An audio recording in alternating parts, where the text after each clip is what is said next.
매일 전해주는 따끈따끈한 경제 이슈와 기업 분석을 전달해드리는 8월 1일 목요일 데일리 마켓 모니터 시작하겠습니다.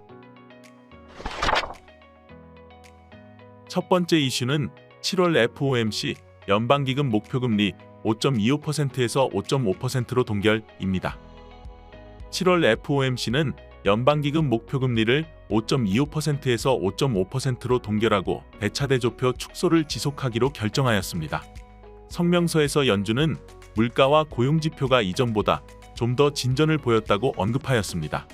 특히 인플레이션 대응에 초점이 맞춰져 있었던 통화정책 운영 문구가 물가와 고용 모두에 주의를 기울이고 있다고 수정하였습니다.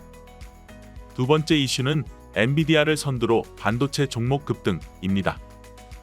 엔비디아를 선두로 반도체 종목들이 급등하며 필라델피아 반도체 지수가 7.02% 상승하여 마감하였습니다. 양호한 AMD의 실적과 모건 스탠리의 탑픽 선정에 힘입어 최근 조정을 받았던 엔비디아는 12.8% 상승하였습니다.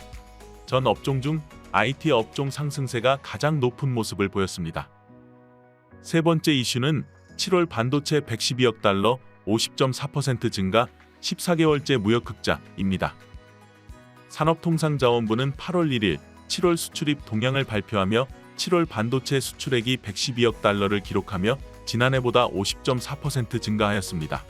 이에 힘입어 한국의 7월 수출이 13.9% 증가하면서 10개월 연속으로 전년 동월 대비 수출이 증가하는 흐름이 이어졌습니다. 112억 달러의 7월 반도체 수출은 역대 최대였던 지난달의 134억 2천만 달러보다는 다소 줄었지만 역대 7월 중 두 번째로 높은 수준을 나타냈습니다. 최대 수출품인 반도체 수출은 9개월 연속 증가세를 보였습니다. 7월 수출액은 574억 9천만 달러였으며 7월 수입액은 538억 8천만 달러로 작년 대비 10.5% 늘어난 것으로 나타났습니다. 이로써 7월 무역 수지는 36억 2천만 달러 흑자로 월간 무역 수지는 지난해 6월 이후 14개월 연속 흑자를 보이는 것으로 나타났습니다. 네 번째 이슈는 금리 인하 기대감에 뚝 주담대 금리 2년 반 만의 최저입니다. 하반기 금리 인하 기대감에 시장금리가 하락하면서 은행권의 주택담보대출 금리가 지난 6월 2년 6개월 만에 최저 수준으로 떨어진 것으로 나타났습니다. 은행들이 7월부터 가상금리를 잇따라 올리며 가계대출 증가 방어에 나섰지만 시장금리 하락세를 따라잡기에는 역부족인 모습으로 나타났습니다.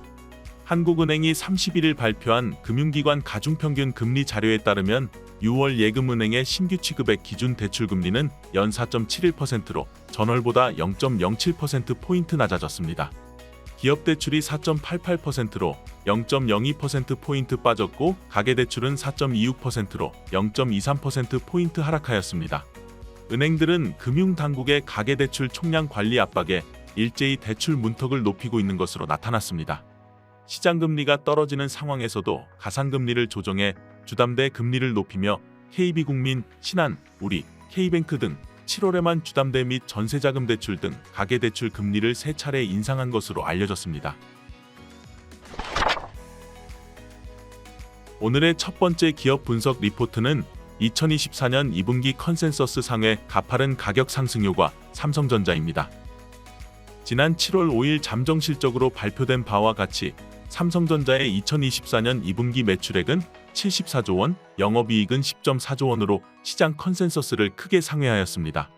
디램은 생성형 AI양 DDR5 및 스토리지 수요 확대의 평균 판매 단가 상승 속 고부가가치 제품 위주 수요 대응과 낸드는 고용량 SSD 중심으로 출하가 집중되며 두 제품 모두 가파른 평균 판매 단가 상승과 이에 따른 재고평가 손실 환입 효과로 큰 폭의 영업이익 개선을 보여주었습니다.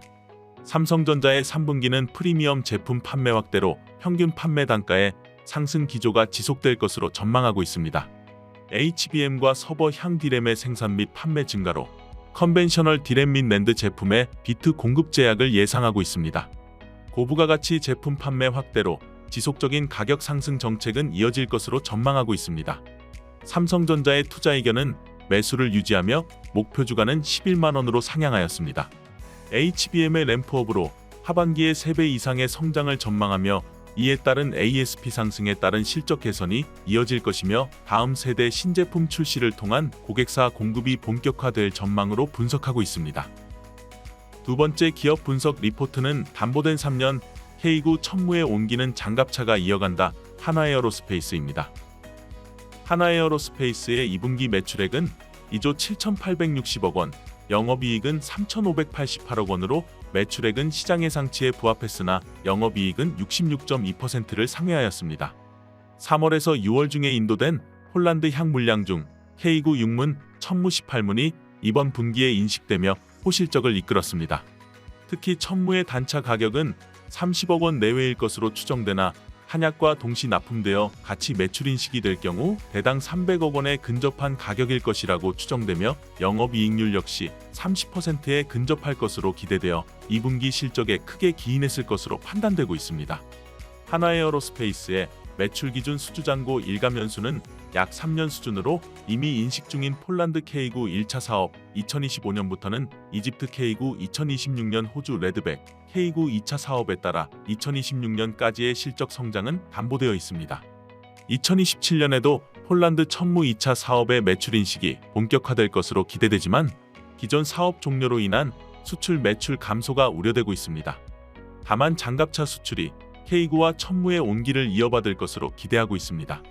한화에어로스페이스에 대한 투자 의견은 매수를 유지하며 목표 주가는 35만 8천 원으로 상향 조정하였습니다. 자세한 기업 분석 리포트는 교보증권 홈페이지를 통해 확인하실 수 있습니다. 이상 8월 1일 목요일 데일리 마켓 모니터를 마치겠습니다. 감사합니다.